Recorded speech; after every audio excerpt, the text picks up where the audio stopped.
बिहार में हुए 4 उपचुनाव में राजद जो है अपने सिटिंग सीट को गंवा चुका है।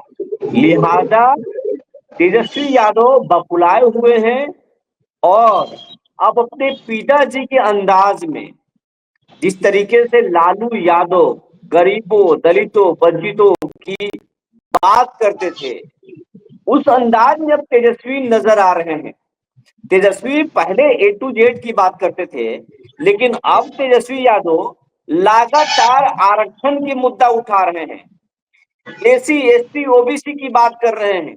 तेजस्वी यादव का अंदाज बदला हुआ है। इसके साथ साथ जो है लगातार इस मुद्दे पर हंगामा मचा रहे हैं।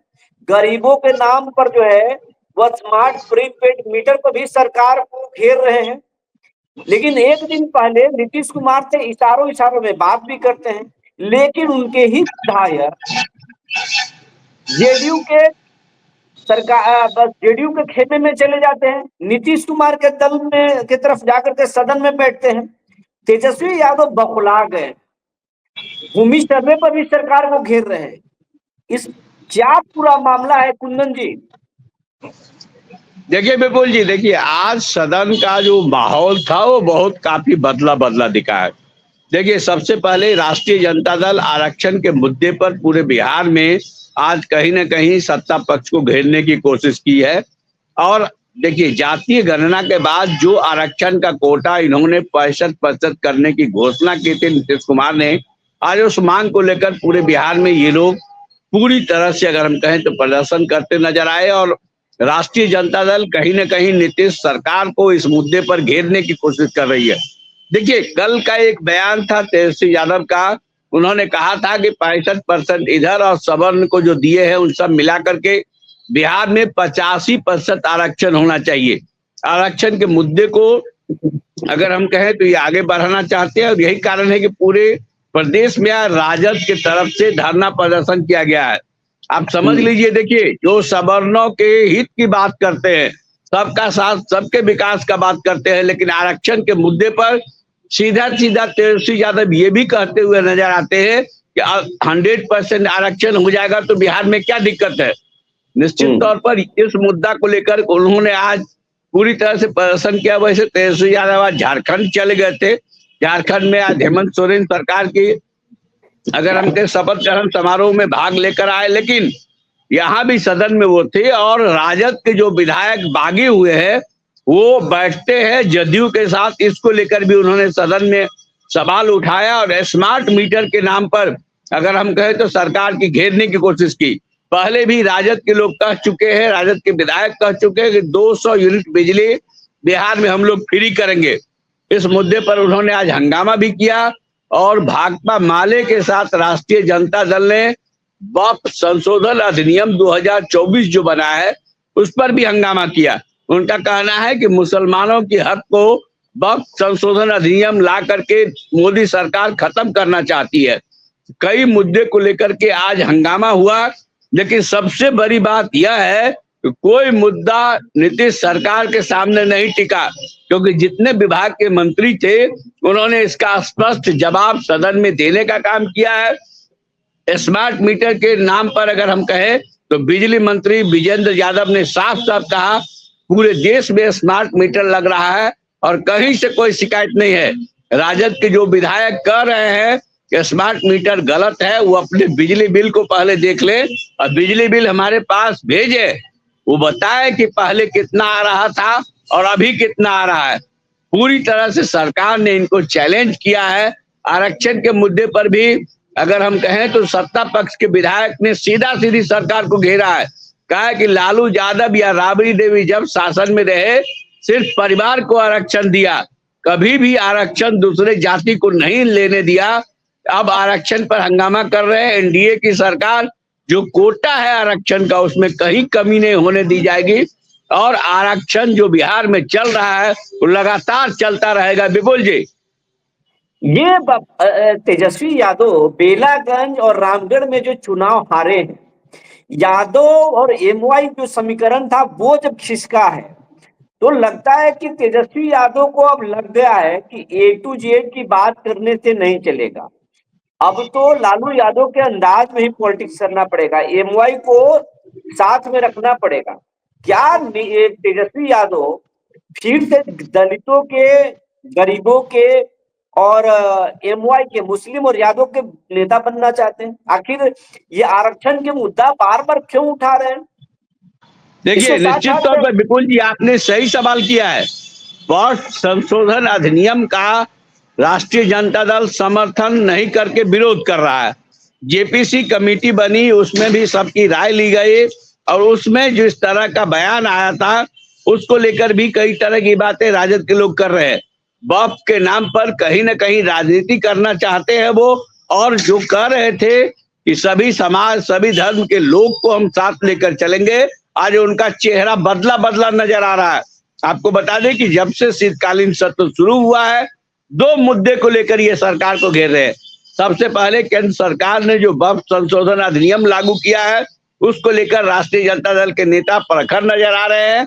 वो चाह रहे हैं कि मुसलमानों को लेकर के जो ये नियम बनाया गया वो गलत है। वो चाह रहे हैं कि अल्पसंख्यक का वोट हमारे साथ हो, क्योंकि देखिए सबसे पहले ललन सिंह का एक बयान आया था एक कार्यक्रम में, उन्होंने कह दिया था मुसलमान एनडीए गठबंधन को वोट नहीं कर रहे हैं। उसके बाद कहीं ना कहीं राजद के लोग अब मैलेज देना चाहते हैं। यही कारण है कि वक्फ संशोधन अधिनियम का विरोध कर रहे हैं। साथ ही देखिए आरक्षण के मुद्दे पर ये विरोध इसीलिए कर रहे हैं क्योंकि ये लोग चाहते हैं कि बिहार में जो आरक्षण का प्रतिशत है वो बढ़े, लेकिन जहां तक ये सब जाति को एक साथ लेके चलने की बात कर रहे हैं, सवर्णों को भी साथ लेने की बात कर रहे हैं, कई लोगों को टिकट भी इन्होंने दिया लोकसभा और विधानसभा में, बावजूद इसके अगर ये आरक्षण का जो प्रणाली है उसका अगर ये विरोध कर रहे हैं, निश्चित तौर पर ये माना जा सकता है कि अब फिर से एमओआई समीकरण को लेकर ही ये चुनाव में आएंगे और कहीं ना कहीं आरक्षण के नाम पर नीतीश सरकार को घेर के, स्मार्ट मीटर के नाम पर नीतीश सरकार को घेर के कहीं ना कहीं लोगों से वोट लेना चाहते हैं। वैसे स्मार्ट मीटर को लेकर के बिजली मंत्री ने साफ कहा कि स्मार्ट मीटर पूरे प्रदेश में लगेगा और ग्रामीण क्षेत्रों में हम सब्सिडी भी दे रहे हैं, सब्सिडी जनता देख भी रही है, स्मार्ट मीटर कहीं से भी खराब नहीं है। वही आरक्षण को लेकर के साफ साफ बीजेपी के जो नेता हैं, जो मंत्री हैं बीजेपी कोटा के, मंगल पांडे ने कहा कि देखिए आरक्षण जो है वो सभी को हम लोग देते चले आ रहे हैं, वही नियम चलेगा, कहीं कोई बदलाव नहीं होगा। हम लोग एससी एसटी हो या पिछड़ा अति पिछड़ा के लोग हैं उनका हिमायती है। विपुल जी, ये तेजस्वी यादव लालू बनने की कोशिश कर रहे हैं, हम बार बार आपसे पूछ रहे हैं, लालू बनने की कोशिश कर रहे हैं। क्या आपको लगता है कि तेजस्वी लालू बन पाएंगे? देखिए विपुल जी, ऐसी हालात नहीं हो सकती है बिहार में। बिहार के लोग अब समझ गए हैं तो कौन हमारे हितैषी हैं और कौन हमारे विरोध में बात कर रहे हैं। देखिए समाज में जिस तरह से तेजस्वी यादव ने संदेश दिया था कि सभी जाति सभी धर्म के लोगों को साथ लेकर चलेंगे, लेकिन जो इस बार की पॉलिसी है आप देख लीजिए, अल्पसंख्यकों का साथ दे रहे हैं वर्ष संशोधन अधिनियम के नाम पर, आरक्षण के नाम पर अगर हम कहें एससी एसटी से लेकर के ओबीसी, और अगर हम बात करें तो पिछड़ा अति पिछड़ा सबको उकसाने का काम ये कर रहे हैं। इससे स्पष्ट हो गया कि अब फिर उसी राह पर ये चल रहे हैं जिस राह पर चलकर लालू यादव या राबड़ी देवी बिहार के मुख्यमंत्री बने थे। लेकिन ये बात पहले ही उनको स्पष्ट कर देना चाहिए था। पिछले लोकसभा चुनाव में इन्होंने सवर्णों को भी टिकट दिया, इस बार देखिए विधानसभा चुनाव में सुधाकर सिंह के भाई को इन्होंने वहां पर जो है जगदानंद सिंह के बेटे को इन्होंने टिकट दिया।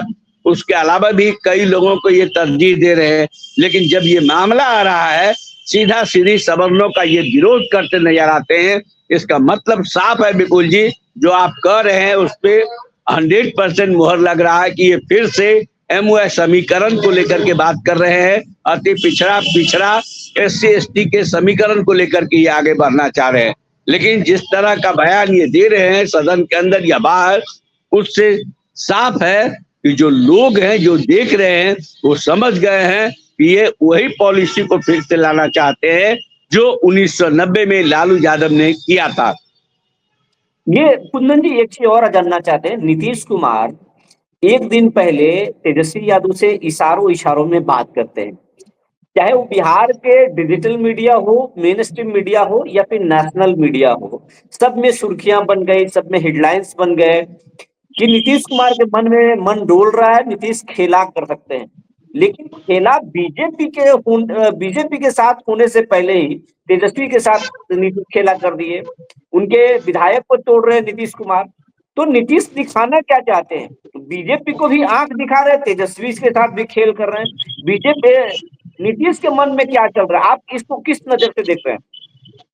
देखिए एकदम पूरा नजरिया साफ है। नीतीश कुमार भले ही एक संवाद करते हैं, इशारा करते हैं विधानसभा के अंदर, तेजस्वी को बोलते हैं कि आपका जैकेट बहुत अच्छा है, आप अच्छे हैं, इस तरह का संवाद होता है। वो खबर को चलाया जरूर गया, लेकिन जिस तरह की राजनीति है, नीतीश कुमार ही ऐसे नेता हैं कि अपने सांसद से ये कहवाते हैं स्टेज पर कि अल्पसंख्यक वोट नहीं कर रहा है एनडीए को। और कहीं ना कहीं नीतीश कुमार एक दिन के बाद ही गुलाम रसूल बलियाबी, जो कि जदयू के बड़े नेता थे, पार्टी से अलग थलग हो गए थे, उसको नीतीश कुमार राष्ट्रीय महासचिव बनाते हैं। गुलाम रसूल बलियाबी भी सीधा सीधी कहते हैं कि नीतीश कुमार सभी समाज के लोग को लेकर चल रहे हैं। अल्पसंख्यकों के लिए जितना बड़ा काम नीतीश कुमार ने किया है, किसी ने नहीं कर पाया है। पूरे बिहार में जितना भी, आपको बता दें कि वो उनको जलाने का जो जगह होता है, क्या कहते कहा जाता है उसको घेराबंदी नीतीश कुमार ने कब्रिस्तान का करवाया था, कब्रिस्तान का। उसके साथ साथ 100 करोड़ रुपया नीतीश कुमार ने, अगर हम कहें तो अल्पसंख्यक कल्याण के लिए दिया, अल्पसंख्यक छात्रावास बनाया। पटना में हज भवन का निर्माण नीतीश कुमार ने करवाया है। अल्पसंख्यकों के लिए जितना काम है, गुलाम रसूल बलियाबी साफ साफ कहते हैं नीतीश कुमार ने करवाया है। चाहे अल्पसंख्यक जो सड़क पर खड़ा होकर के एक मोटरसाइकिल का रिपेयरिंग करते हैं, उद्योग विभाग के तहत उन्हें लोन दिलवाने का काम किया। तो निश्चित तौर पर नीतीश कुमार ने ललन सिंह के इस बयान के बाद अल्पसंख्यक के नेता गुलाम रसूल बलियाबी को एक बहुत बड़ा पोस्ट दिया है और उसे ये कहा है कि देखिए, अल्पसंख्यक के बीच जाइए और बताइए कि नीतीश कुमार ने अल्पसंख्यक के लिए क्या काम किया है। निश्चित तौर पर राजद के लोग कुछ भी कहें, लेकिन नीतीश कुमार सबका साथ सबका विकास का जो नारा है नरेंद्र मोदी का, उसको आगे बढ़ाने का काम कर रहे हैं। विपुल जी, ये तमाम जानकारी देने के लिए कुंदन कर्ण जी, आपका बहुत बहुत धन्यवाद।